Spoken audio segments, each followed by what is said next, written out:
On guys, all right, today is the annual Pros versus Joes mock draft, so stay tuned guys.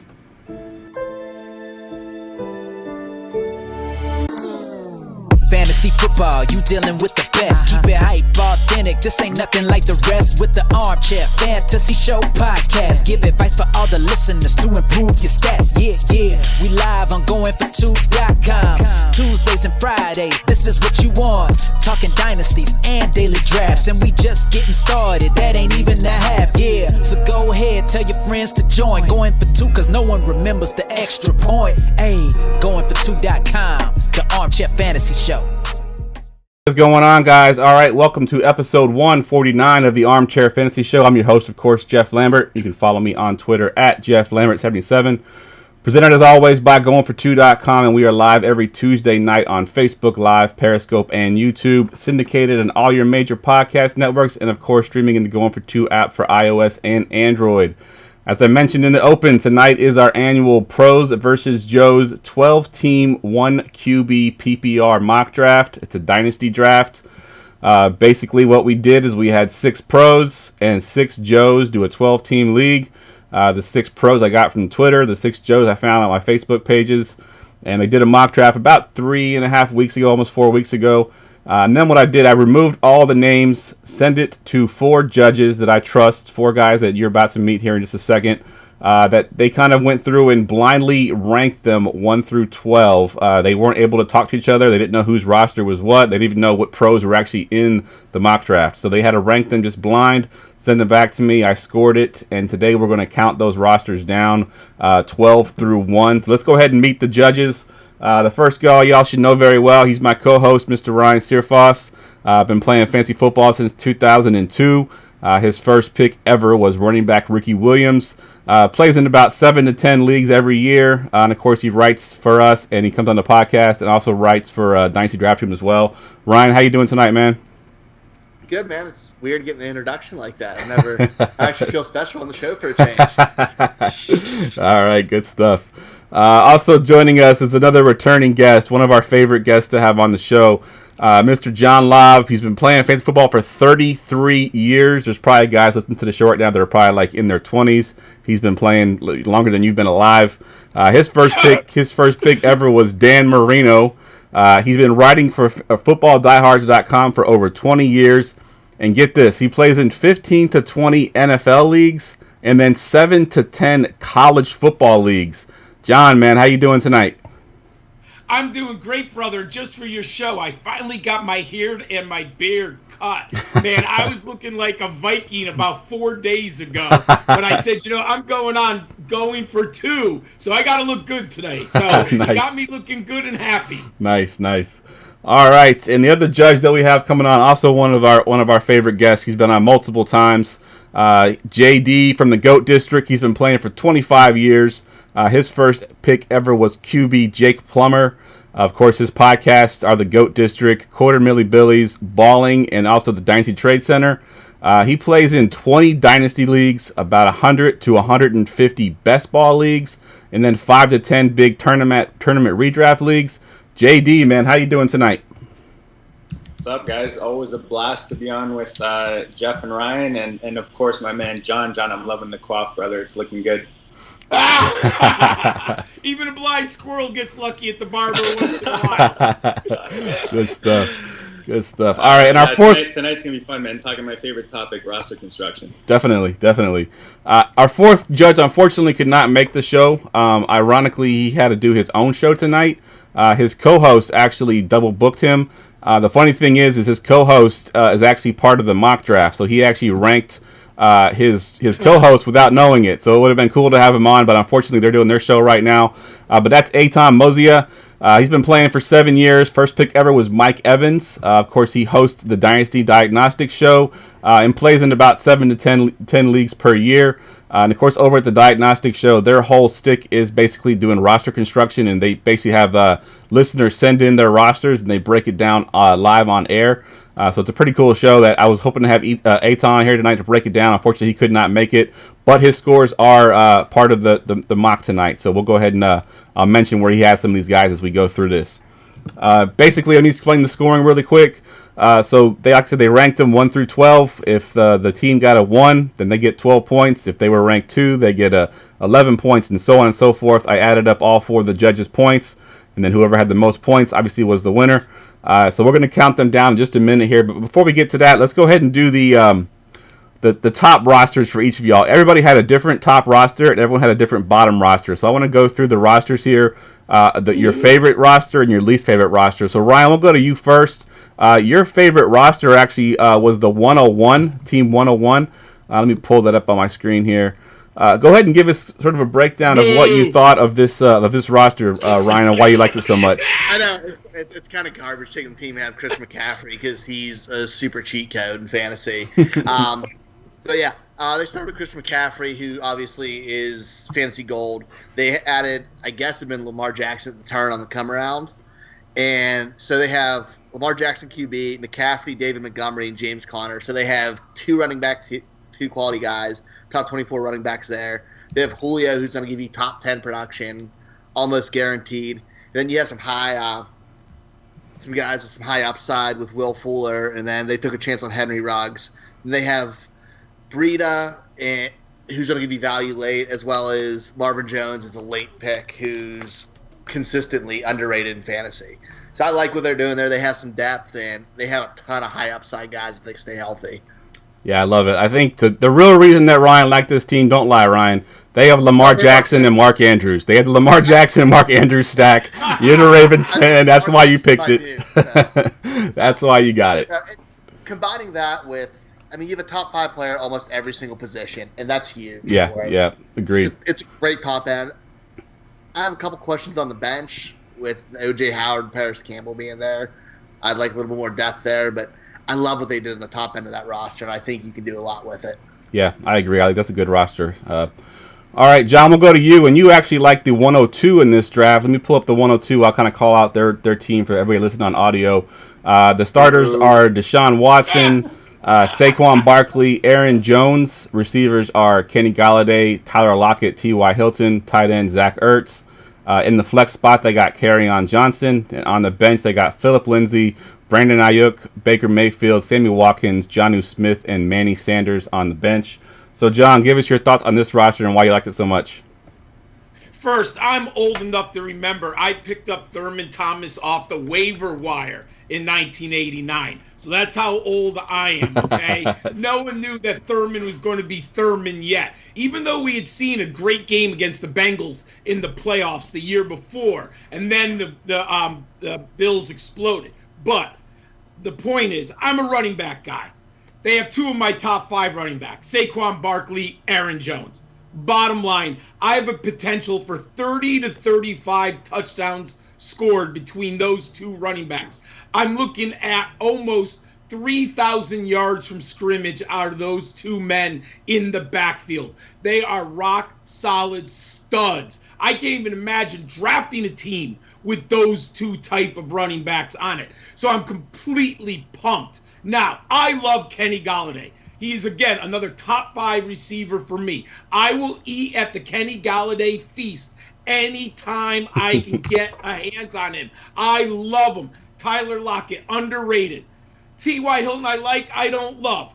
But then Zach Ertz, I'm getting a top 3 tight end here. You know, and I'm okay. Look at Watson. I don't expect him to be as spectacular as last year. He's still in my top 5. And you know what? I love Baker Mayfield as the backup here. I think that's incredible value, and I'm huge on Jonnu Smith. I'm getting as many shares of Jonnu Smith as I can. Forget about Corey Davis. The pecking order is simple.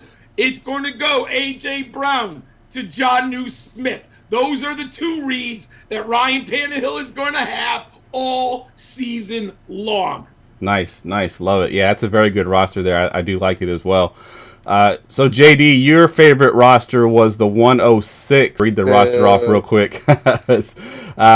Quarterback Daniel Jones, running back Alvin Kamara, running back Clyde Edwards-Helaire.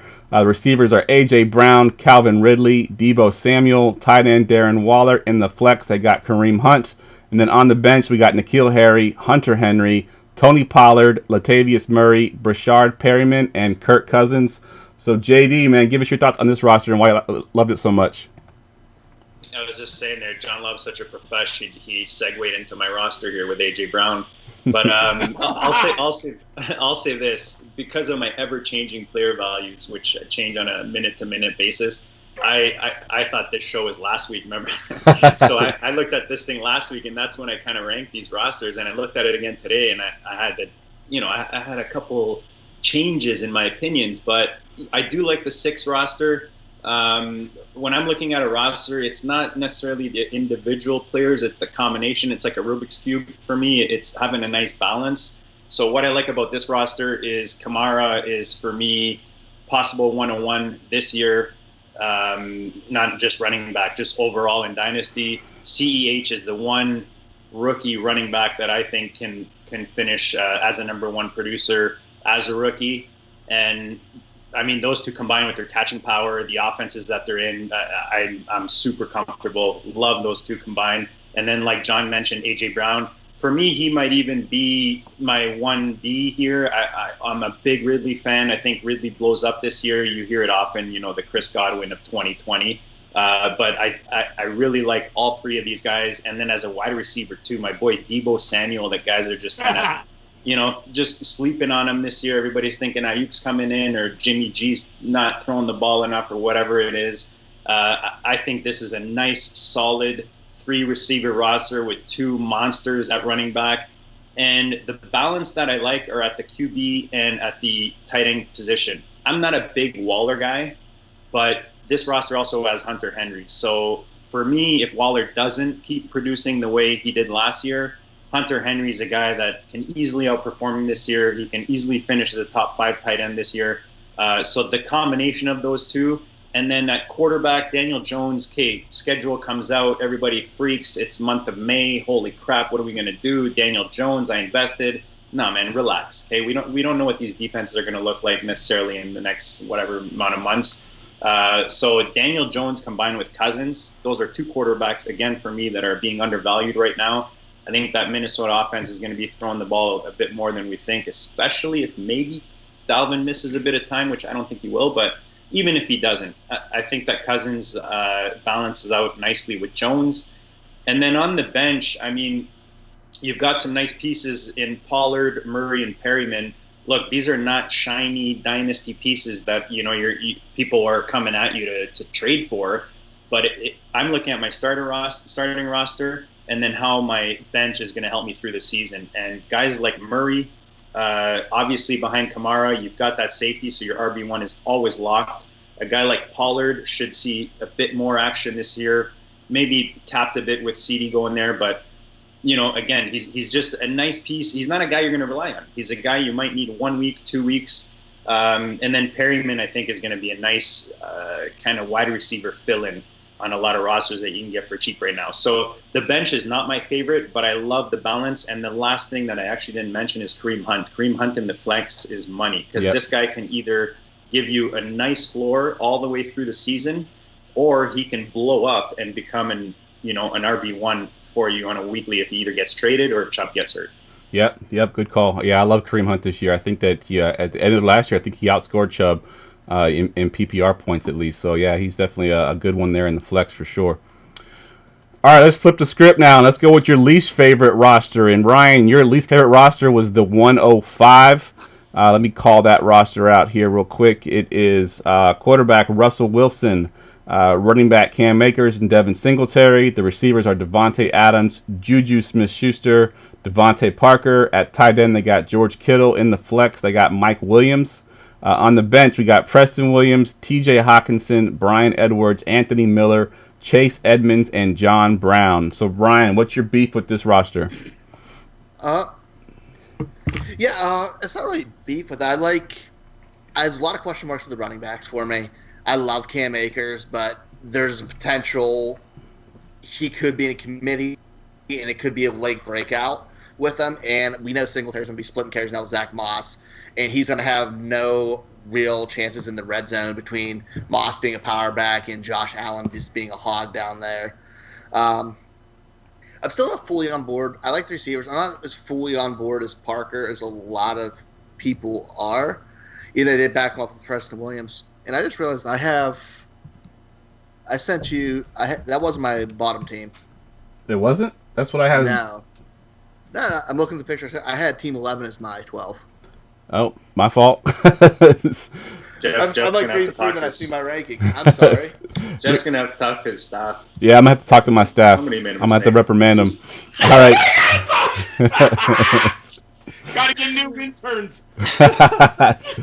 All right, then, Ryan, my bad. Let's go to the 111. I don't know where I got that one from. The 111 is your least favorite roster. Dak Prescott, Nick Chubb, Kenyon Drake, Mike Evans, Jarvis Landry, Christian Kirk, Travis Kelce, Darrell Henderson in the flex, and on the bench we got Curtis Samuel, Laviska Shenault, Tua, Tevin Coleman, Dylan, and KJ Hamler.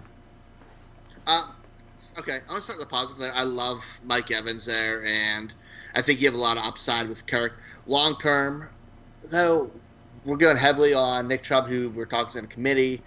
Kenyon Drake, I don't know how long he's going to be there. I like him this year, but I'm not sure of the future of Arizona, the way they've kind of run through the running backs. And then their depth is just questionable. It looks like they're starting Darrell Henderson right now, which is no bueno for me. And Curtis Samuel's another guy who's down the pecking order. Laviska Shenault, his ceiling's gonna be wide receiver too for them. And we got Tevin Coleman on the bench, as well as KJ Hamler, who are still guys who are not gonna be a ton of upside. I like Hamler, but he's gonna be their third wide receiver. Sorry, John, that's your Broncos. But and AJ Dillon has upside, but there's just a lot of questions there, especially on the bench and guys who don't have the opportunity to really break out there for them. You're just capped on your ceiling right now. Yeah, I agree with that roster as well. You're right. Some of those guys there are a little iffy. Starting Darrell Henderson kind of scares me a little bit. Obviously, Curtis Samuel being your first bench player. Laviska Shenault's kind of tough there. You don't know what he's going to give you as a rookie. So, yeah, I agree there. I think that roster's a little bit on the weak side. All right, John's weakest roster was the 109. Let me get that pulled up here, and I'll go through this. The 109 is Aaron Rodgers at the quarterback position, DeAndre Swift and Le'Veon Bell at running backs. Receivers are DJ Moore, CeeDee Lamb, DeAndre Hopkins, tight end Noah Fant. In the flex, they got Keenan Allen, so they went receiver heavy here. On the bench, they got Darius Geis, James White, Anthony McFarland Jr., Irv Smith Jr., Josh Kelly, and Michael Pittman Jr. John, what's your beef with this roster? I hope this man was drinking when he put together this roster. And I say that with the utmost respect for one who's indulged in many a drink in his lifetime. However, you cannot go into a season with DeAndre Swift and Le'Veon Bell at the top of your running back rankings. You just can't do it. And you have backups, Darius Geis, who I kind of like.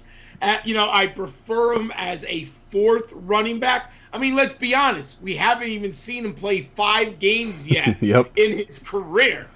James White, I have loved watching James White play. He doesn't have Tom Brady.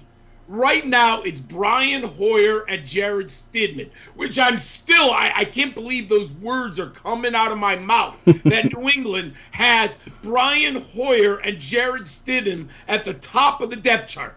How is James White going to be that efficient? Now, they get Cam Newton, we can have a discussion, but I ain't banking on that. Anthony McFarland, we don't know what his role is. I mean, if one of those guys go down, Bell or Swift, you are in doo-doo. Big time doo-doo. Now, Aaron Rodgers. I don't want to... It's not 2014, people. How long do we have to watch Aaron Rodgers be a bad fantasy quarterback to get off the schneid? Man, I have him outside the top 12. I don't think I'll own a share of Aaron Rodgers in a redraft league this year. They told you what they are going to do. They're going to run the football, then they're going to run the football, and when they're down by 10, they're going to run the football. They took A.J. Dillon in the second round. Okay? This is not the offense where Aaron Rodgers is throwing the ball to Jordy Nelson. You know, Jordy Nelson, those great receivers. This is a terrible roster outside of Devontae Adams at wide receiver. They don't have a tight end. They're going to run the football. They're going to run the football, and then they're going to run the football. I don't want a quarterback who's handing that football off. This reminds me of Troy Aikman. This is exactly what Troy Aikman was in the 90s. Everyone overdrafted Troy Aikman, and his numbers were pedestrian. You know why? The Cowboys ran the football. When they were on second down, they ran the football. You know what they did? They ran a draw on third down. And you know what they did at the goal line? They ran the football. They now have Aaron Jones and A.J. Dillon. They're going to, let me get it, run the football. He's telegraphed everything that they're going to do in Green Bay. Why are you drafting him in a fantasy league? This is crazy talk. Now, I like Hopkins. I'm the biggest Hopkins guy. I drafted him in Dynasty League coming out of Clemson. I have owned him for years. I've probably seen 40 games of DeAndre Hopkins between college and the pros. When wide receivers switch organizations to assume that the wide receiver is going to post identical, better numbers, it doesn't happen. It doesn't happen. Show me the last time a free agent wide receiver transferred teams and was demonstrably better on the new team. I see Ryan there. There's some critical thinking. His eyes are spinning up there. That's it, brother. That's it. I mean, I've been watching 30 years. I go back to Alvin. The Cowboys wide receiver went to the Buccaneers. That Andre Rison going to the Browns. I can go 30 years of wide receivers going backwards. No doubt. And they what on their new team? What? Nothing. Now, I love DJ Moore. I'm okay with that. Guys, you can't take a wide receiver who's fourth in the passing order. It's going to go Amari Cooper, Michael Cooper, Ezekiel Elliott, and then CeeDee Lamb. You can't play CeeDee Lamb as a top 3 wide receiver. And I love Noah Fant. I think Ryan made fun of me. I'm a Broncos fan. I like Noah Fant a lot. You can't have him as your starting tight end. Please. He is a perfect backup. I'd rather have Hayden Hurst. Team 8. Hayden Hurst is sitting there. I'd rather have Irv Smith at the cost than Noah Fant, his backup. You cannot go into the season with Noah Fant at the top of your depth chart at tight end. Come on, everyone, please. So man. I'm sorry. I'm sorry, number 9. I love you, but man, you got to do better. Someone get John a towel, man. He's a little excited over there. What? You got no pulse? Said if John Lobb doesn't fire you up, you got no pulse. Yeah, exactly.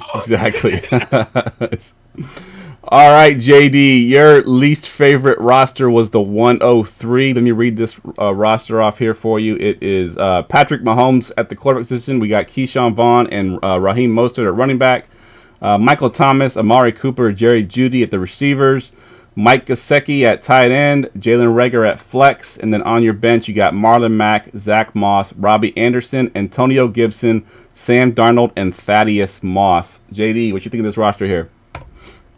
This is one fugly roster, man. Like, other than Michael Thomas, if I'm a contender, I mean, I hope this is a rebuild, but even if it's a rebuild, it's like an ugly rebuild. It's like you start drinking in training camp. Yeah. So okay. So let's start with the big pieces, right? Like if I have Michael Thomas, I have Michael Thomas on 2 rosters, and I traded for him because I was super stacked on the rosters, and I'm going for a ship because I maybe lost in the finals last year. Otherwise, I'm moving him. And then Amari Cooper, same thing. Love the ceiling that he could give you on a weekly. Love him in best ball. Not a fan in Dynasty necessarily. The running backs with Keyshawn Vaughn and Mostert, those are not 2 guys I want to start. I want Mostert maybe as an RB3, Vaughn like RB4-ish. I think Vaughn is a little overvalued right now, a bit anyways. Judy's not necessarily a guy that I want to rely on for 2020. And then Gesicki, And then like Thaddeus Moss, as soon as I see him on a roster, I'm gone. I'm looking the other way because like for me, tight end, I'm not investing until they show me. I'll invest at tight end and receiver once I've seen the production. I rather pay a little more and know what I'm getting, and then go in with the weapons that I need to compete, versus having guys just sit on your bench. Like John nailed it with Fant and Irv. I love those guys as prospects, but I'm not depending on them as a contender. There's no way. Same thing with a guy. Okay, Gesicki's got upside. I don't necessarily want him as my tight end one on a contender. And then you look at the bench. For me, there's not much there. Darnold, this was not super flex, right, Jeff? Yeah, just regular 1 QB. Yeah, regular, right? So as much as he's got Mahomes, like Mahomes for me in a 1 QB, unless I'm the number one contending team, I'm probably going to trade him and build up at other positions.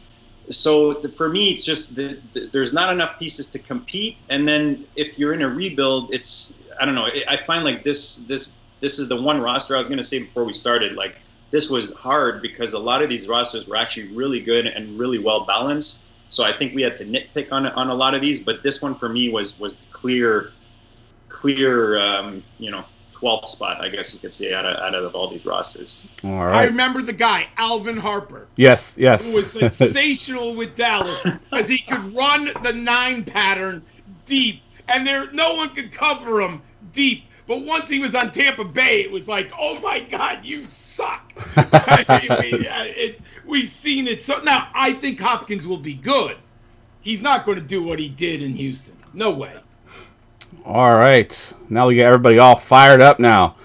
Now we had Dave Richard on the GOAT District a couple shows ago, and he's actually surprisingly loving Hopkins. Like he's way higher than most people. Really? So if you go, the other thing I'll just digress. If you study Texas Tech and what he does, he tends to spread the ball around. He's going to spread the ball around. You got Larry Fitzgerald. You have Christian Kirk. You have Kenyon Drake. Hopkins. Do I think Hopkins will lead the team in targets? Yes. But I do think they're going to have other people involved. Yep, fair point. All right, let's get down to the countdown now. Like I said, we're going to go 12 through 1. We'll do a couple teams, and then we'll take a commercial break, and we'll finish them up. So we'll start here at the number 12 team, and as we break them down, I'll reveal who that team was. And this is why I had you doing this one earlier, Ryan. I got my show sheet mixed up here. It wasn't your last team; it was just the last team overall. The 105. It was the last team overall with a score of 13 total points. So I'm gonna go ahead and bring this roster up and read it off here. We got Russell Wilson at the top, Cam Akers, Devin Singletary, and then we got Devontae Adams, Juju Smith-Schuster, Devontae Parker. The tight end is George Kittle. Flex is Mike Williams. On the bench we got Preston Williams, Hawkinson, Brian Edwards, Anthony Miller, Chase Edmonds, and John Brown. All right, Ryan, this is your team to break down, man. Give me your thoughts on this team as the number 12 team in this mock. I had them as my 8 coming in. There's a few solid pieces with Kittle and Adams, and obviously Russ Wilson, but you got question marks. Akers could take the role, but it's going to be a little bit of a wait for him when you have those win-now pieces there. Same with Singletary is going to be in a split backfield with Moss and Allen. I kind of feel like I'm repeating myself because we did that before. We realized that wasn't my team before. That's on me. Huh? That's on me. Those interns. So I like the high-end receivers, Adams, Juju, and Mike Williams. Having Devontae Parker and Preston Williams, you're protected, but I feel like you could be playing wide receiver roulette with the two of them, deciding which one you want to play. And we don't know if that offense is going to be the same, especially once Tua takes over. I like Hawkinson as a backup at tight end, so you can hold on to him. But other than that, Edwards has upside. Anthony Miller's not going to be anything more than the wide receiver 2 or 3 for his team, and an offense that's not passing. Chase Edmonds has moved down the depth chart. John Brown is aging. So this team just seems like it's in limbo between win now and not building for the future, and I don't know what they're trying to go. They haven't decided one way or the other, and that kind of just puts you in a bad spot. All right, good stuff. In the effort of time here, we're going to go to the next team on the list here. I'm going to reveal that 12 team. The 12 team is It was a pro, Mr. Matthew Betts. You could follow him on Twitter at @TheFantasyPT. He had the worst team voted on by our rankers. Like I said, score of 13 points. So now we'll move on to the number 11 team. And let's see, let me pull this one up on my screen here. The number 11 team is the 109. And this was actually John's worst team. But JD, if you can kind of give me your thoughts on this team real quick on the 109. This has got Aaron Rodgers, DeAndre Swift, Le'Veon Bell, DJ Moore, CD Lamb, Hopkins, as we mentioned, Noah Fant, Keenan Allen. On the bench is Geis, James White, Anthony McFarland Jr., Irv Smith Jr., Josh Kelly, and Michael Pittman Jr. JD, real quick, what are your thoughts on this roster? Yeah, John actually gave a nice little resume of why this roster is maybe not as strong. You start at the running back. These guys are more like Lev Bell is like a hurting RB2. I'm not going anywhere near him this year. Swift is, again, he's a guy that you drafted in a rookie draft or that you're drafting in a startup as your maybe RB3-ish if you started earlier with the RBs. It's not an RB core you're confident in. I'm a little higher on Geis than most, so I kind of like having him on my bench here. White is White. I mean, how much better can he be in this offense? I know it's him and Edelman, and he probably gives you a nice floor. You've got McFarland there, a lot of hope. The tight ends, John nailed it. Like Fant and Irv, those are not two guys I necessarily want on the same roster. I probably want maybe one or the other, and then pair it up with like a Jared Cook or like a guy that can give you production this year, with that can kind of fill in for the quote unquote upside until they produce. The running back depth, I mean, Josh Kelly's there. They got Pittman. Pittman is for me a wide receiver that can finish as a top performer rookie wise. And, I'm a Homer Colts guy, so I've got Pittman everywhere. He's the only receiver I've actually drafted in rookie drafts that's not a running back. So I definitely like him on the end of the bench. But the biggest thing, and John nailed it, is DJ Moore is awesome. Hopkins with DJ Moore is a nice combo. But then when Lamb is your third receiver, I'm not depending on Lamb this year. As much as he's a nice prospect, I don't want to depend on any rookie receiver, to be honest, as my starting, especially if you got to start 3.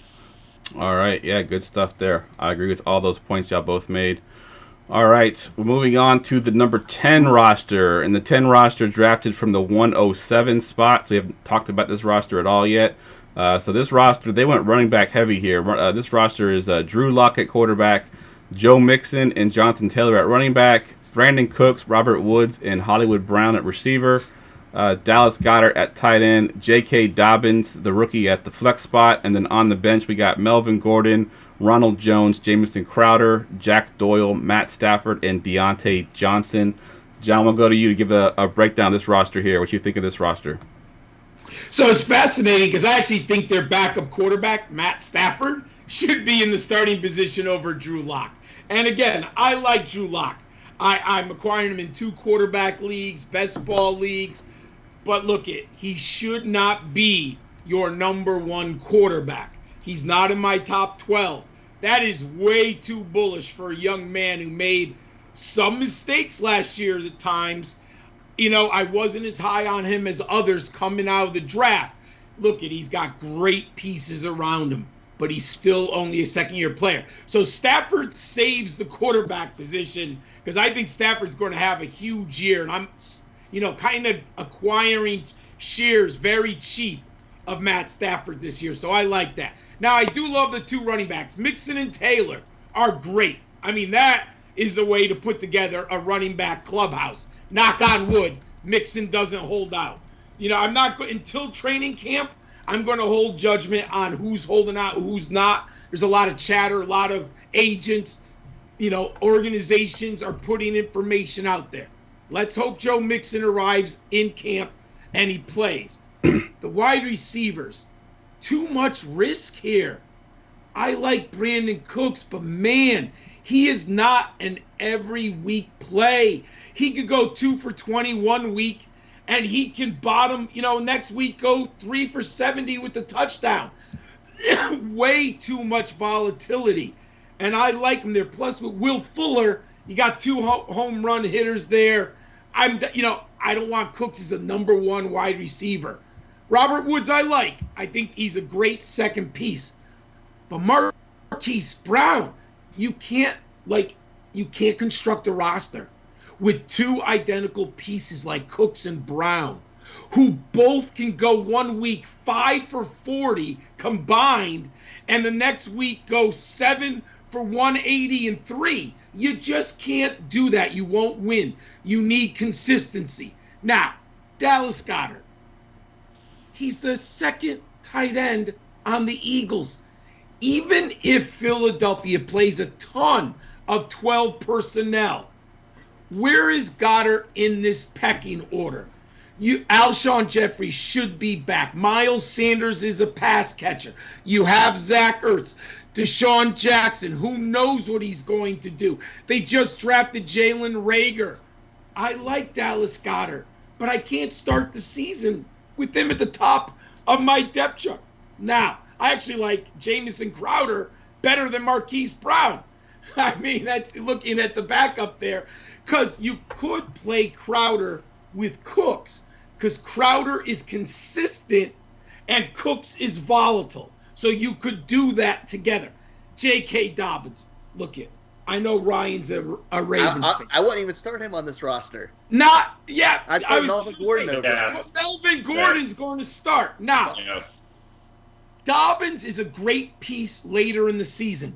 But look at, guys, if Mark Ingram is healthy and producing, and you still got Lamar stealing carries at the goal line, where is J.K. Dobbins coming from?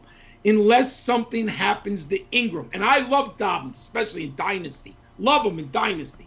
But this year, Melvin Gordon, week 1, is your starter here, right?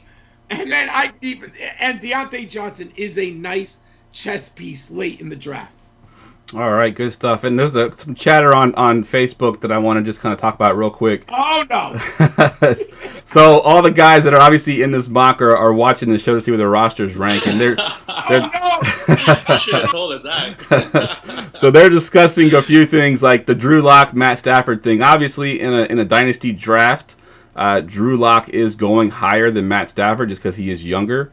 And when I did the starting lineups, I did them based on where they were drafted. So this particular roster, they probably would start Matt Stafford in year 1, but they had to draft Drew Lock higher because of his higher dynasty value. So they wanted to make sure I pointed that out to you. Same thing with J.K. Dobbins. Melvin Gordon's probably a 1-year, maybe 2-year starter, and then they'll have Dobbins on the bench. But you got to draft Dobbins much higher than Gordon in dynasty drafts, so that's why I have him where I have him, because it's in the order they were. The issues were with the guy setting the starting lineup, not yes. the drafter. Yeah, I just went. Those interns. Those interns again. But it's important to point out, though, Jeff, because you're right. Like, if you're going to take a guy like Dobbins, you definitely want a guy that's going to start early in the season and give you production early until he comes in and pops, whether that's an Ingram injury or he gets worked into the lineup or into the offense a lot more. And you even said it with Stafford and Drew. So as much as I think Locke is maybe a bit overvalued right now, love tagging him up with Stafford. Stafford's a huge sleeper for me right now. Yep. Yeah, I like Stafford a lot, man. Yeah. Same. I just pulled up this trade. I'll just throw out there really quick. In a Superflex, I sent Lamar Jackson, Michael Gallup, and a third for Stafford, Chubb, Thielen, and 2 seconds. Oh, that's sweet, Nice. brother. Nice. I love Chubb. I'm massively high on Chubb. Stafford's a nice pivot. If you can sell one of these top QBs in Superflex and get Stafford and then add to your other positions like running back or receiver man, that's huge. Yeah, agreed. I mean, game script is going to dictate that the Lions throw the ball a lot. Yeah, that's true. You're going to get some massive guard. Like, he's going to be like 110 with a touchdown and a half, and you're going to be throwing something at the TV, but then he's going to go like for 220 and 2 in the second half, but he's just chucking it all day long. Fair point. All right, so that's teams 12 through 10. I forgot to mention who the 11th team was. 11th team was Jason Aguirre. He was one of the Joes. And then the team we just broke down was Mr. Sam Stompy Lane. That's his roster. That was actually Aton's co-host tonight. So that's his roster. So we got 2 pro rosters all the way off the board. 1 Joe roster at the 11th spot. We'll take a quick commercial break, guys. When we come back, we'll do teams 9 through 1, so hang tight. In the unpredictable world of fantasy sports, when all hope seems lost and chaos and confusion rule, one hero will rise.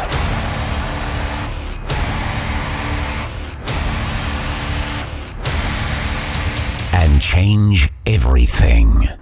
Goingfor2.com. Because no one remembers the extra point.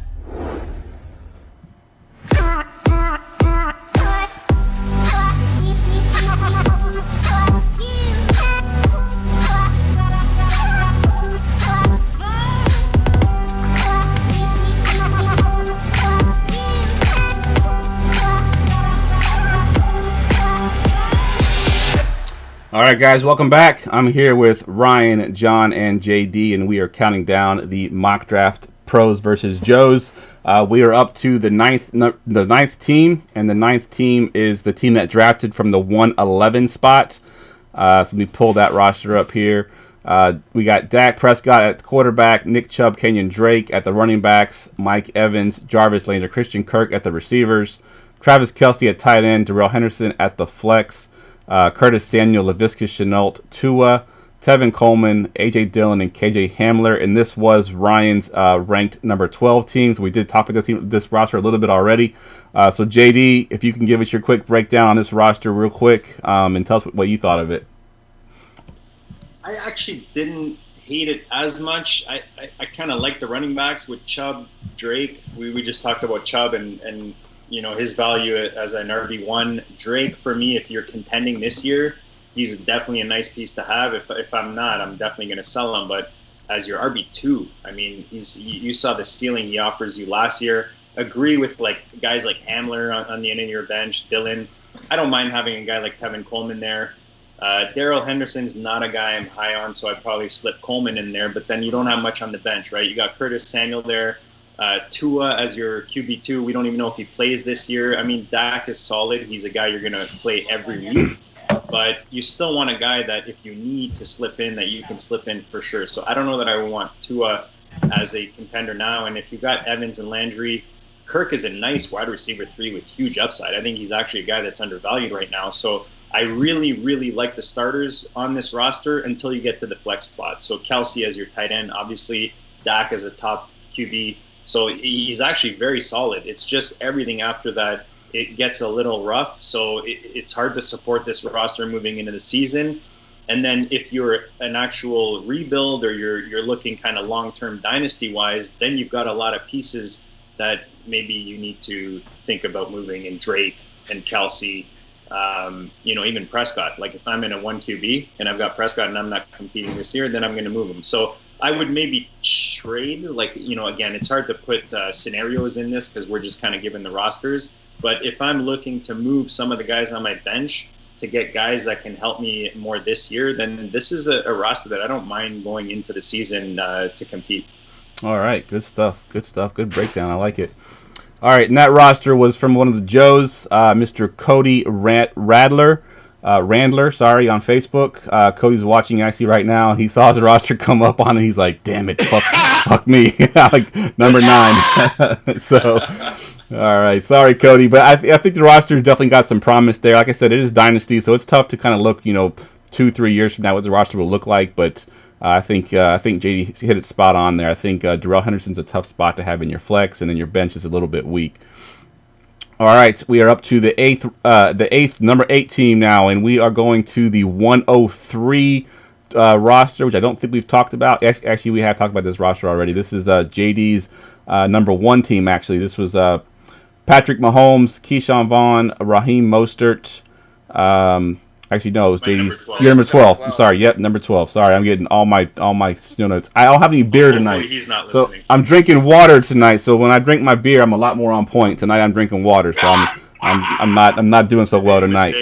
Bring a Canadian on, you're not even drinking a beer. I know. Come on, I went to the fridge and go, damn, I got no cold beers. By the time it was too late to put them in the freezer, and I was done. So I just had to bring water down. All right, so yeah, it was JD's number 12 team. Again, Mahomes, Vaughn, Mostert, Michael Thomas, Amari Cooper, Jerry Jeudy, Mike Gesicki, Jalen Reagor are your starters. Marlon Mack, Zach Moss, Robbie Anderson, Antonio Gibson, Sam Darnold, and Thaddeus Moss are your bench players. Ryan, give us a quick breakdown on this roster. The more I look at the roster, the more. I wish I had ranked it lower. Other than Mahomes and Thomas and Cooper, there's just question marks everywhere. Keyshawn Vaughn's in the committee. I don't know if he's better than Ronald Jones. Rasheed Mostert had crimes where he looked great last year, but I don't want to start him as my RB2. I think Gesicki's just an upside place, also not a starting caliber guy. I like Rager's upside, but not for now. Same with Judy. And then on the bench, Marlon Mack, his replacement's been picked. Zach Moss in a committee. Robbie Anderson's a flex play at best, and that's in a week you need to win. So you'd probably be starting him over, almost be thinking about starting him over Rager, which is not something I'm going to be. Antonio Gibson's a gadget player. We don't know what kind of role he's going to have. Thaddeus Moss is an undrafted free agent at tight end. I mean, there's just nothing there I'm excited about. And I think you have to commit to almost a rebuild with having to start all these young guys, which means you're moving Mahomes and Thomas. Yep. And Cooper. Yep. I was just going to say those are 3 pieces you're going to try to move to build up. I think this team might be in contention for one of the worst rosters. No, the more I'm looking at it. Wow. I'm sorry, whoever this is. All right, so yeah, let me go ahead and reveal whose roster this is. This is I'm not going to be able to pronounce his last name, but this is Randy on Facebook. He's in one of my Facebook groups. Hi, Randy. Randy's actually in a Dynasty League with me as well, so we're getting ready to do our startup draft here pretty soon. So hopefully he drafts his team Randy. just like this. Rookie hype's real, man. Yes, it is. Yes, it is. Rookie fever is definitely real. All right, we are now up to the number 7 team. And the number 7 team was drafting from the 106 spot. It was JD's number 1 team. And John, we'll go to you for your thoughts on this roster. Let me just read it off really quick. Quarterback Daniel Jones, Alvin Kamara, and Clyde Edwards-Helaire at the running position. We got A.J. Brown, Calvin Ridley, Deebo Samuels at wide receiver, Darren Waller, Kareem Hunt is the flex position. On the bench, we got N'Keal Harry, Hunter Henry, Tony Pollard, Latavius Murray, Brashard Perryman, and Kirk Cousins. John, what's your thoughts on this roster? I like this roster. It's in the middle of the pack. I would be okay with this roster. I would feel like I could compete for a championship if maybe I can make a trade here or there if some of the players hit their ceilings all at the same time. I like Daniel Jones. He is my number 12. He's right there as a quarterback 1 on my ranking, so I'm okay with that. But what I love this owner did is they backed up Daniel Jones with Kirk Cousins. So I love this. You have the young rising star with a huge ceiling, and then you have the veteran who is going to produce if there's an injury to Jones, if there's a bye week, you can put Cousins in. I love it. It was weird. Last year on 2 of my teams, I had drafted Russell Wilson in round 8 and Lamar Jackson in round 14. So I like this type of roster build at the quarterback position. Give me a veteran, and then give me the young upside guy. So I like that. Yep. I got no problem with Alvin Kamara and Clyde Edwards-Helaire. They could combine for 150 receptions. I think Kamara's got 3 straight years of 81, or is it 3 straight years of 83 receptions, right? Yep. And Clyde Edwards-Helaire could easily get 60 receptions in that lineup in Kansas City. Love it. I love A.J. Brown. You heard me say it before. I love Calvin Ridley. I'm not in love with Deebo Samuel as much as others, but I'm okay with it there. But I'll tell you what I like. And N'Keal Harry, folks. Who are they throwing to in New England? Good point. I mean, look at, man, Julian Edelman is ancient. He was Tom Brady's guy. He's old, and he's very old. And he survived because Brady peppered him with targets. They spent the number 1 draft pick on N'Keal Harry. They're going young. What do? You pepper the goddamn young kids with targets. See if he can play. This is the new NFL. Throw the kid out after 3 years. What are you going to do? Year 2, throw it to him. Throw it to him. Throw it to him. Throw it to him. Kid, can you play or not? Because if you can't play, you're out of here. That's it. You think Bill Belichick Belichick's going to give the time for this kid to grow? The guy's 68, I think. Bill Belichick ain't going to wait 4 years. Get him out of there. I'll take that upside any day of the week. And sneakily, I like Brashad Perryman. Man, did people not watch the film? I think sometimes a narrative is written on a player. And the narrative is that Brashad Perryman sucks.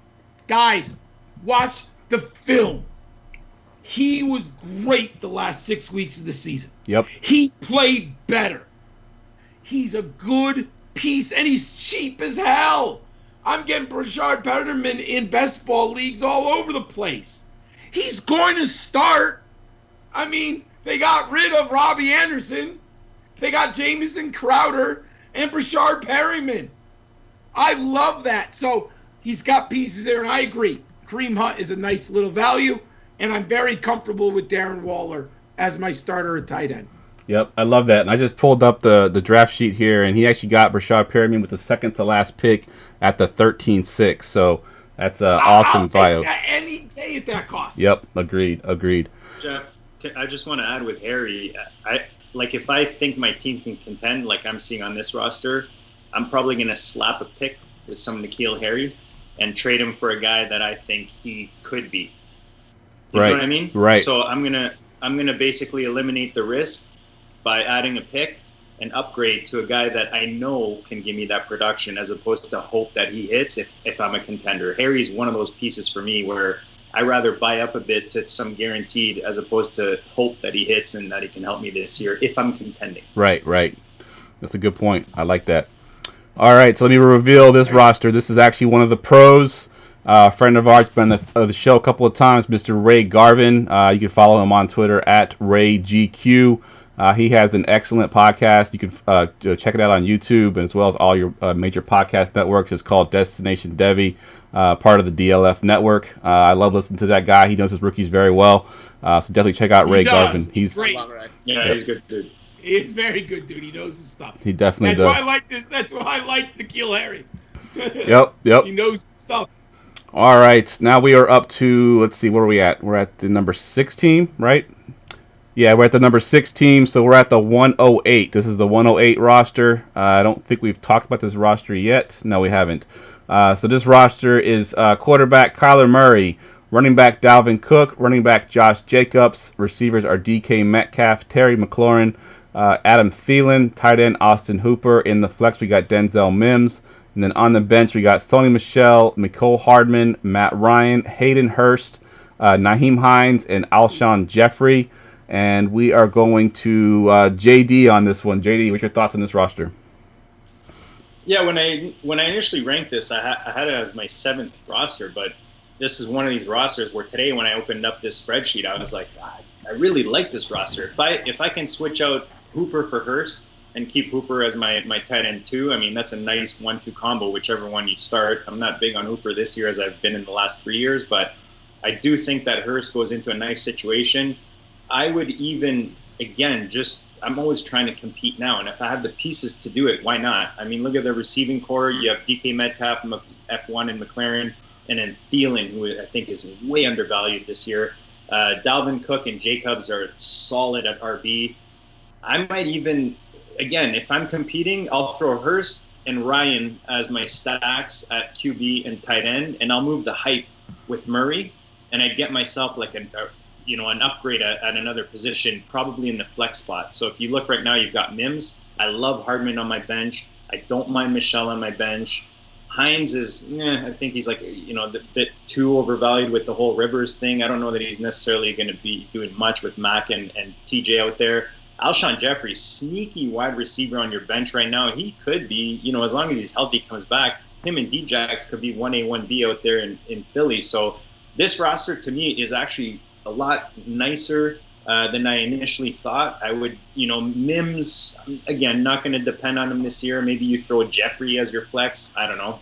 As opposed to Mims, keep Mims on your bench until he produces a bit, maybe like halfway into the season. He can start giving you that flex type of production. But I actually really like the build of this roster, and I see a lot of different pieces that I'd be able to move to make myself to get myself even more in contention if I want to make that run. Yeah. This is my my favorite roster. I think when I was doing my rankings. Obviously, I was part of this mock draft, so I couldn't be part of the rankings. But this is probably my favorite roster. Looking at it, because you're right, it's got the top end stuff where you can move some pieces around. You do have some young guys that can grow into a role, and this is kind of the roster that I would build if I was building my dynasty team. This is how I would build it pretty much. So I do love that team, and this team was drafted by another friend of ours, a pro. Mr. Michael Hoff. He's at the FF Realist. He's got a podcast called the FF Face Off. Him and Anthony Servino, who's also in this mock draft as well. Two great guys that I've talked to quite a bit, and I have actually had them both on the show at some point. So great guy there. So he was the 108, and he was the number 6 team overall. So now we are moving into the top 5. And at the 5th team, the 101 is the number 5 team. In that roster, we've talked about a little bit already. That was actually Ryan's number 1 team. Of course, it's got the Lamar Jackson, Mark Andrews stack. Then it's got Christian McCaffrey, David Montgomery at running back, Julio Jones, Henry Ruggs, and Will Fuller, with James Conner at the flex, Matt Breida, Tariq Cohen, Marvin Jones Jr., Paris Campbell, O.J. Howard, and I can't say his last name, but the tight end from the Patriots, Devin Asiai.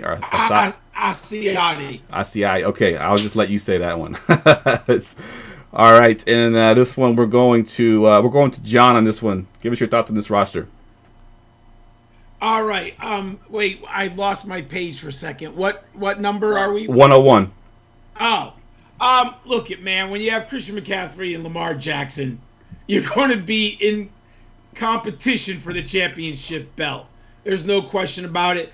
I actually think James Conner in the flex has more upside than David Montgomery. So I'm okay with David Montgomery as my 3rd running back there. I'm kind of coming around to James Conner, especially if Ben Roethlisberger is healthy. And I don't hear enough people talking about this.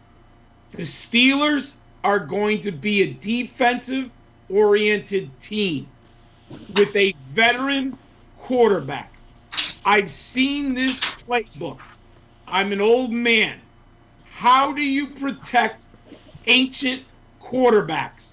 You run the football, you run the football, you run the football. Dan Marino in Miami.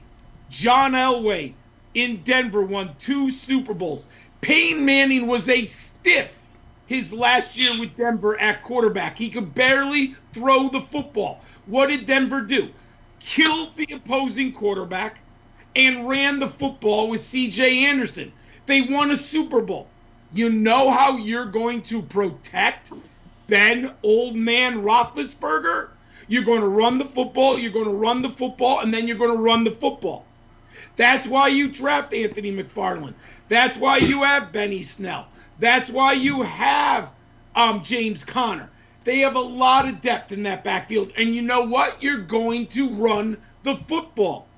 That's what the Steelers are going to do. They're going to hit the snot out of you on defense. They're going to make a lot of turnovers. I can't wait to see the Ravens and the Steelers. This is going to be one of those snot knockers from 2012. They are literally going to beat the living shit out of each other. That's what the Steelers are going to do. And the Ravens are going to punch them back. I can't The wait to go this Steelers year. ain't throwing 600 times. What'd you say, Ryan? I said I can't wait to go this year. Ryan Wood, I mean, you think you're going to have a 38-year-old quarterback throw 600 times? You're stone cold nuts. He's going to get destroyed. So I love James Conner. And when I saw the video, the guy is jacked. This is it. I love that season. So and Lamar's Lamar. I don't need anything to say about him. I don't like Henry Ruggs as my 2nd wide receiver. Way too much risk. And again, you're talking about the simpatico of a roster. You can't have Ruggs and Fuller together. I'd start Jones. Probably end up starting Jones. Yes. Because Ruggs and Fuller are the exact same thing as Brandon Cooks and Marquise Brown. First thing I noticed on this roster. Right? And I'm cool if I have Brandon Cooks. I'm okay. I'm fine with it. If I have Will Fuller, I'm fine with it. But you can't back them up with the exact same player.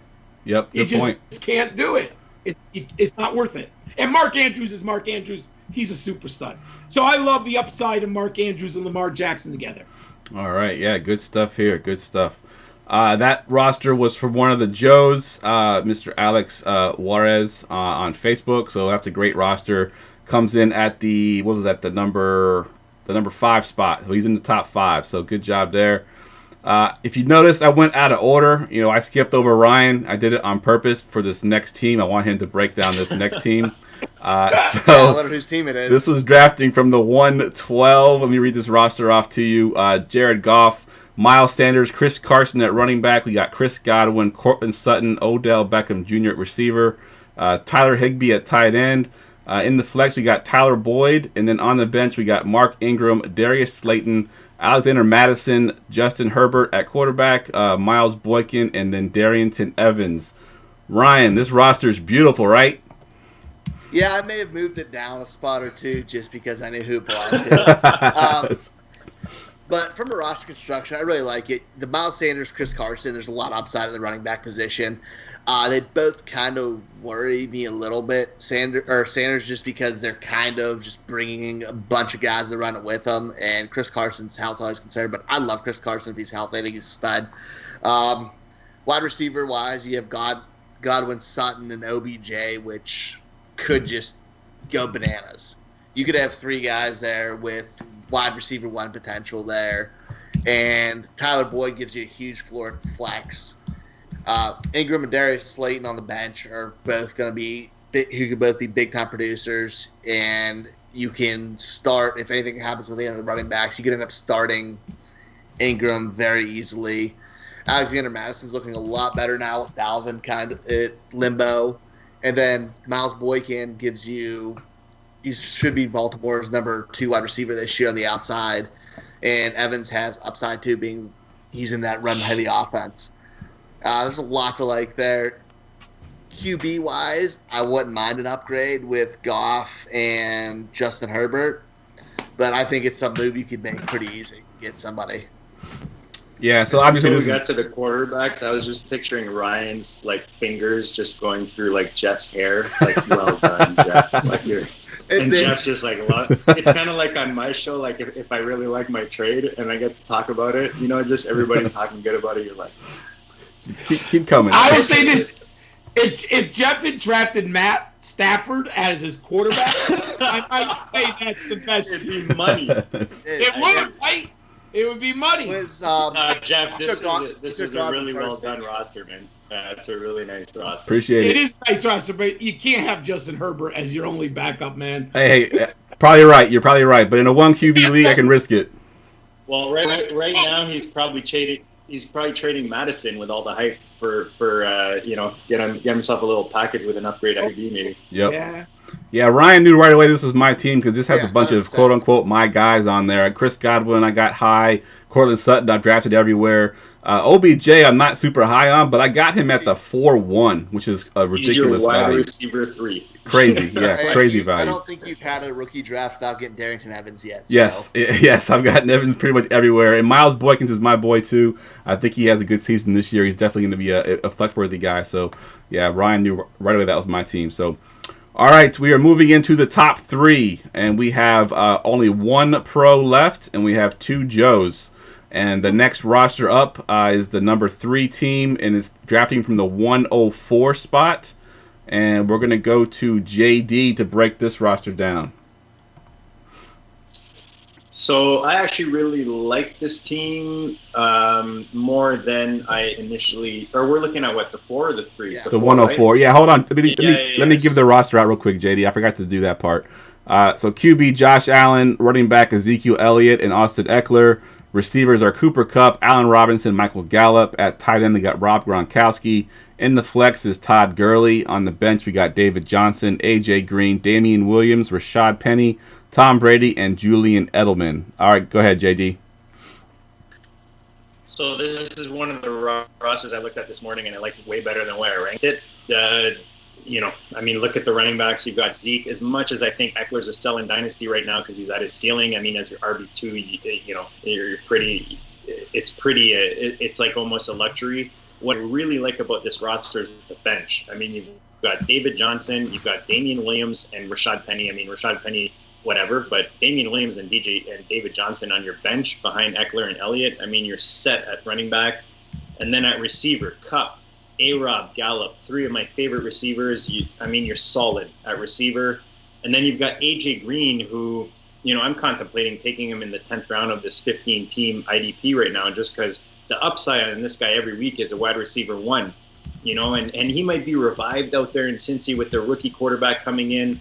The offense should be better with all the pieces, the new offense being settled in starting last year. So I really, this is, like I said, it's one of these rosters where once, if you look through it, roster construction-wise, there's not too many holes in it. The one thing I'm not a fan of, and the reason I probably have it in the middle range, is I'm not big on Gronk this year. Like, I'm not going to depend on him as my tight end 1. I don't mind him as my tight end 2, and look, hashtag always be stacking. I'm a sucker for stacks, and I see Tom Brady on the bench here, which is, him and Allen is, for me, a nice combination.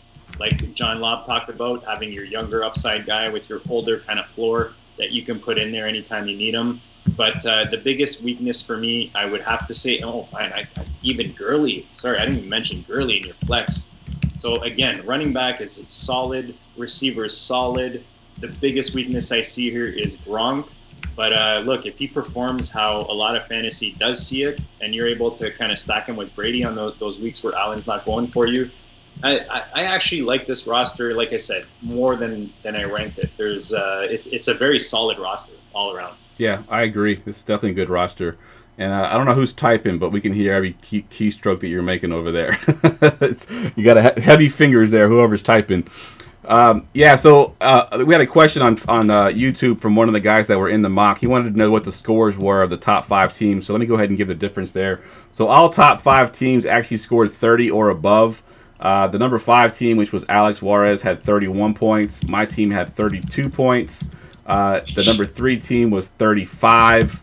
And then the number 2 and number 1 team we haven't got to yet, but they had 36 and 37. So a total of 6 points separating the 5 and the 1 seed. So that's actually a really close race there. All right, now we are moving to the number 2 overall team, and ironically, it was the 102 that was the team that got the number 2 spot. And Ryan, we're going to you first. This was John's number 1 overall team. So Ryan, break this team down. We got Deshaun Watson, Saquon Barkley, Aaron Jones. Receivers are Kenny Galladay, Tyler Lockett, T.Y. Hilton, Zach Ertz at tight end, Kerryon Johnson in flex. Then on the bench, we got Phillip Lindsay, Brandon Ayuk, Baker Mayfield, Sammy Watkins, Jonnu Smith, and Manny Sanders. Ryan, what's your thoughts on this one? I like this roster a lot. I think you're really, really solid at the running back position. Probably one of the best in this whole draft with Saquon and Aaron Jones there. Deshaun Watson's a lot. Top 5 QB for me, so I love that. Wide receivers are solid. Galladay gives you a ton of upside. Lockett can win you a week by himself with huge performance. And Hilton also, he's been good for a long time, just been beat up. So I think we can see a resurgence for him. Ertz gives you top 5 potential at the tight end position. I'm probably not starting Kerryon in the flex. I'm probably going to lean towards Phillip Lindsay or Sammy Watkins on that. I think Kerryon's kind of not made for this world. Baker's a solid backup QB position. I love Jonnu Smith there as your tight end 2. And you have Manny Sanders on the bench who gives you solid production in a pinch. And then you have the upside with Ayuk. So I like this roster a lot. This is one I probably would have ranked higher the second time looking through it because there's just a lot to like on it. I think seeing Kerryon at the flex just kind of threw me off when I initially looked at the roster because there's a lot to like there. Yeah, I agree. This is a great roster, and this was another Joe roster. This was Cody Violetta. Hope I said that right. So he was he's on right now checking his team out. He knew right away whose team this was. So he ended up at the number 2. We're going to move on to the number 1 now. And the number 1 team actually was a Joe. So last year the pros won. This year the Joes actually take the top 2 spots. And I'm going to go ahead and just give his name to start off, and then I'll have John break this one down for me. So he drafted from the 110 spot, and his name is Wyatt Moriarty, which I think is the coolest name ever. If his middle name was Earp, it would be even better, Wyatt Earp Moriarty. But so I even told him that in the mock, like, dude, is Moriarty your real last name? He's like, yeah, man. I was like, that's the coolest name ever, Wyatt Moriarty. I don't know. If you watch Sherlock Holmes, you'll know why. But John, I'm gonna go to you. Let's break this roster down. So the quarterback is Carson Wentz. Running back, Derrick Henry. Running back, Leonard Fournette. Receivers are Tyreek Hill, Stephon Diggs, DJ Shark. Tight end, we got Evan Ingram. In the flex, we got Justin Jefferson. And then on the bench, we got T. Higgins, Sterling Shepard, Jordan Howard, Damian Harris, Cole Kmet, and Joe Burrow. John, bring it home, man. What are your thoughts on this roster? Okay, first, I don't know what Cole Kmet is doing on any fantasy roster right now. But other than that, yes, I just had to get, I'm like, oh, please, John. Man. I mean, but other than that, I do like this roster a lot. First, it's exactly how I prefer to start my roster building. Henry and Fournette. Bingo, bang. On 2 teams last year, I started with Ezekiel Elliott, Derrick Henry, and Leonard Fournette. Won championships in both leagues. Now, you could argue it was because I got Lamar Jackson around 14. But I started 3 studs in the backfield every week. I love the beginning of the roster construction there. Then you add Tyreek Hill. Please, I'm in love. Just absolutely love it. Got absolutely no problem. He's my number 2 wide receiver this year. Absolutely love him. I like Stephon Diggs.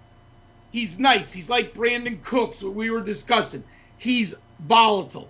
But I'm very good with having him next to Tyreek Hill. Now, I love DJ Chark. But on low-volume offense, I can't have Leonard Fournette and DJ Chark. I just can't do it. They're not going to run 60 to 70 plays a game. And they're going to grind. So what's going to happen is you're either going to have a huge game from Fournette, limited Chark output, or limited Chark out or huge Chark output because they're playing from behind and Fournette's out of the game. The game script doesn't work. I'm all right historically when you have a tremendous offense. And I first did this with Jerry Rice and Ricky Waters when the 49ers were the premier offense in the 1990s. You could draft Ricky Waters and Jerry Rice and win with them. They were by far the best. You could have had Marshall Faulk and Torry Holt before anyone knew who Torry Holt was. You can do it in a high-octane offense. I'm so old in that 1989 year, I won it with Andre Reed and Thurman Thomas. But you can only do that when you have that type of offense. I can't do it when you have a low-volume offense. Like, I could take Tyreek Hill and Clyde Edwards-Helaire. I would actually be okay with that. Now, it might be a little costly, 2nd and 3rd round picks. But you know what? That's not crazy if you can't get Mahomes. But I can't do it on the Jaguars. So I would trade DJ Chark. I love Carson Wentz this year. I believe, depending on your scoring system, he finishes the 10th to 12th quarterback last year. He was awesome. Did you watch the Eagles games? Did you see that Greg Lloyd was their number 1 wide receiver at the end of the goddamn year? I remember Greg Lloyd. I mean, please. The guy is winning football games with Greg Lloyd. Please. Now it's got Jalen Reagor. It looks like a healthy Alshon. Deshaun Jackson comes back. I love the 2 tight ends. I love Wentz there. Ingram's great. Jordan Howard, I like him as a backup running back. I think he's very cheap and underrated. I love him as my 4th running back. I mean, he's an outstanding 4th running back on a roster. Sterling Shepard I like. And I'll tell you what I love. From a dynasty perspective, you get Justin Jefferson, T. Goddamn Higgins, and Joe Superman Burrow. You have 3 incredible pieces of huge upside potential. Move DJ Shark, get another wide receiver, and between Jefferson, Sharp, and Higgins, and whoever you get in the trade, one of them will be good. Yeah, good stuff. And you got that, what was that you say, JD? Always be stacking. You got Joe Burrow and T. Higgins there stacked. That's a nice little stack there. All right, so that is a nice stack, man. Definitely. That's a great roster, and thanks guys for breaking everything down. Congratulations, Wyatt. I know you were watching on the on Facebook there, so congratulations. All right, guys, that wraps up the countdown, and we got just enough time for our forgotten players. Get ready for GoingFor2.com's Forgotten Fantasy Player of the Week. All right, Ryan, I'm going to go to you first because you don't get to do these very often, but I told you can do one this time around. So let's go to you first to get your forgotten fantasy player. It's my second time I've gotten to do one, but I kind of forgot until last minute on it. But I'm going from back when I first started playing fantasy to the forgotten guy from the greatest show on turf, and that was Azir Hakim. He was the first. Ooh, nice. He was the first super volatile receiver I ever got to deal with.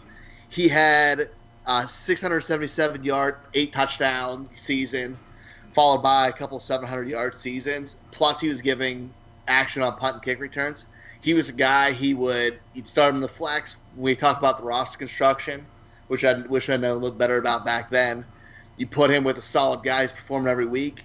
He can blow up and get you that 4-catch, 130-yard game with a touchdown and go huge for you. He was the first guy I ever saw who could just go nuclear 1 week and then just disappear from a fantasy perspective. So I always have a soft spot for him. Love it. That's a great one. We had a few Rams players on the show as a forgotten player already, but he's the first time he's been brought up, so I love that one. All right, John, let's go to you. Who do you got for your forgotten fantasy player? Are we going back to the 1920s for this one? I'm not going to go that far, but I wish. But I'll pass on Don Hudson. It doesn't count at this time. No one saw him play. But I have seen some highlight clips. All right, I'll go back, and I'll never forget because in the late 80s, mid-80s, there was nothing better than waking up the Saturday morning when it was convicts, Catholics, Miami versus Notre Dame. That I got so jacked up on that morning. I would wake up at like freaking 8 o'clock, and I could not wait to see that. Why do I mention that? Tim Brown, Notre Dame. I remember Tim Brown, Heisman winner. He's one of those guys that people don't even remember that he won the Heisman Trophy. Mm-hmm. Now, I can argue that he wasn't one of the great Heisman Trophy winners of all time, but he was a great all-purpose piece. He's at Notre Dame, and they got a lot of hype back in the day. But Tim Brown is never mentioned amongst the all-time great receivers in the NFL. Good point. These numbers are silly, people. 1,094 career receptions, 14,934 yards receiving, 100 receiving touchdowns. This is crazy. From 1993 to 2001, 9 straight years of 1,100 yards. The only exception was 1988. And people, the Raiders weren't good then. Tim Brown came after the 80 and 83 Super Bowl teams. And then they were really bad for a real long time. They had some windows here and there. They got pounded by the Bills. What was that, 56-7 in Buffalo, right? In the AFC Championship game. But Tim Brown, he doesn't get talked in the pantheon of 10 greatest wide receivers. But he should be, and he is clearly a forgotten fantasy stud. I'm almost done. One of the greatest seasons I ever had.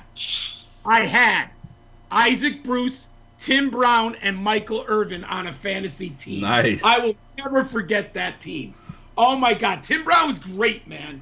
Nice. I love it. I love when John's on because he goes way back. He goes to the point that, like, people that forget about him, they just don't know him because they weren't born back then. I love it. I love it. And he's never talked about, right? Like, he doesn't get a show. Yep. Oh, what is that? A Football Life. Like, they don't give Tim Brown a football. You won the Heisman, and you're a top 10 wide receiver of all time. Why is he not in a football life? Fair point. Fair point. All right, good stuff. All right, JD, bring us home with your forgotten fantasy player. Jeff, what I ever do to you, man? You let me follow John Lobb like that? Come on, man. I was just thinking, thank God he let me go. Jesus. All right, we're gonna do a bit of let's see the history professor here. Oh Who no! holds the all-time New Orleans Saints record for most career rushing yards? He had 3 consecutive 1,000-yard seasons. It's not Dalton Hilliard, right? It must be early 21st? He held the record for most touchdowns until he was surpassed by Marquise Fulton. Is it Deuce McAllister? John, is there anything you don't know, man? Come on. You nailed it, bro. You nailed it. Yeah, from 21 to 2008, man. This guy was a stud, first-round pick by the Saints. I was a big Saints fan back in the day. They were kind of like my, I was a big Colts fan, obviously, but Saints were kind of my kind of NFC team that I really like watching, specifically because of the running back position.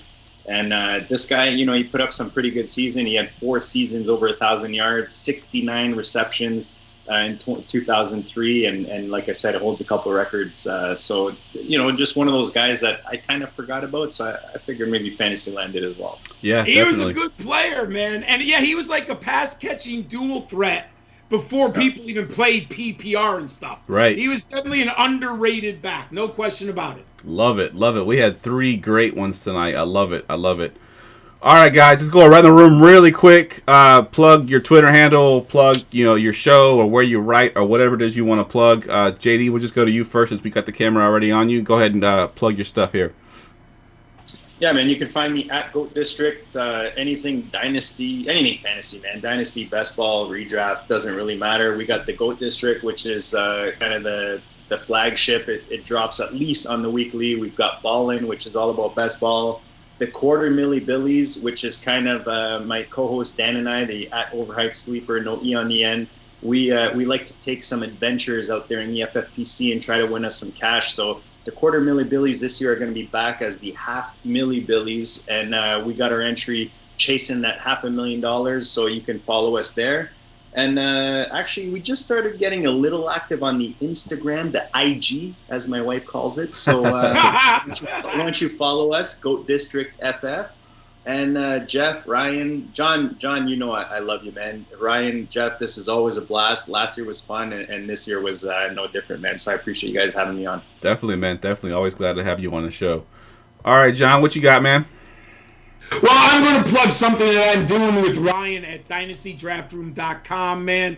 My partner Matt Hicks and I, we started a new series called the Devy Seminar, and up there right now are our top 12 Devy quarterbacks, our top 6 Devy underclassmen running backs. We're going to be dropping the show hopefully once a week throughout the summer. Each episode is going to be about 30 to 35 minutes. That's on YouTube or dynastydraftroom.com. Get ready for the 2021 draft now. It'll help you with college fantasy football. It'll help you with your scouting reports. Check it out, YouTube, dynastydraftroom.com. All right, good stuff. And Ryan, what you got? Follow me. Sorry, my microphone's where my computer died. Follow me at Ryan Surfoss at Fantasy FB Connect. You can find me here every Tuesday. I'll be putting out this week a breakdown of the Scott Fishbowl scoring for going for 2 because it's a little bit funky this year. And then you can find me at the Dynasty Draft Room. Definitely check out the videos John's talking about. They're awesome. But I'll be putting out content there as well. But, yeah, see y'all next week. All right, good stuff. And sorry, guys, I was off my game tonight. I'll make sure to have beer cold and ready next time. So apparently I can't do a podcast without a beer. So I apologize for any kind of miscues there, but I think the show turned out great. Thank you, JD. Thank you, John. And, of course, thank you, Ryan, always, spending an hour with me on Tuesday nights. I appreciate all of you. I did forget to mention earlier in the show about our contest right now. Of course, the Scott Fishbowl. I'm wearing my shirt from 2 years ago. We are giving away a Scott Fishbowl entry. If you go on you go on Twitter and you post a picture of your best game face and then use the hashtag GameFace2020. You'll be entered to win on next Tuesday's show. We'll give that entry away. So make sure you go do that on Twitter, guys. Make sure you use the hashtag GameFace2020, and you'll be entered to win that Scott Fishbowl ticket there, which is a lot of fun. If you've never been in it, it's a huge thing. It's a big thing in the industry. I met some of these guys, just kind of going through the Fishbowl thing the last couple of years. It's great, guys. Definitely check it out. You can follow me on Twitter at JeffLambert77. And with that, guys, that's a wrap.